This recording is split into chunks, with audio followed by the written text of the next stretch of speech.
కుంభమేళా సమయంలో మాత్రమే ఎక్కువగా దర్శనమిచ్చే నాగసాధువులు సాధారణ సన్యాసులు కాదు, అత్యంత కఠోర తపస్సు చేసిన ఆధ్యాత్మిక యోధులు అని శాస్త్రాలు చెబుతున్నాయి. ప్రపంచపు ఆడంబరాలకు దూరంగా జీవిస్తూ శరీరాన్ని, మనస్సును, ఇంద్రియాలను పూర్తిగా నియంత్రించుకున్న వారే నాగసాధువులుగా అవతరిస్తారు. సంవత్సరాల పాటు గురువుల వద్ద శిక్షణ తీసుకున్న తర్వాత మొదట నాగసాధువు స్థానం లభిస్తుంది. ఆ తరువాత మహంత్, జమతియా మహంత్, పీఠ మహంత్, దిగంబర, శ్రీ మహామండలేశ్వరుడు వంటి ఉన్నత స్థాయిలను అధిరోహిస్తూ చివరకు అత్యున్నతమైన ఆచార్య మండలేశ్వర పదవిని అందుకుంటారు. ఈ స్థానం పొందిన వారిని జీవించి ఉన్న యోగశక్తి స్వరూపంగా భావిస్తారు. వీరికి జనన మరణ రహస్యాలపై లోతైన జ్ఞానం ఉంటుందని ఆధ్యాత్మిక విశ్వాసం.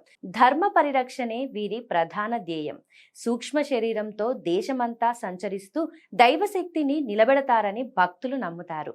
భయం లేకుండా, ఆశ లేకుండా జీవించడం నాగసాధువుల అసలైన సాధన. బయటకు విభిన్నంగా కనిపించిన లోపల పరమశాంతి నిండిన జీవితం ఎలా ఉండాలో ప్రపంచానికి చూపించే మహాయోగులు వీరే అని సనాతన సంప్రదాయం చెబుతోంది.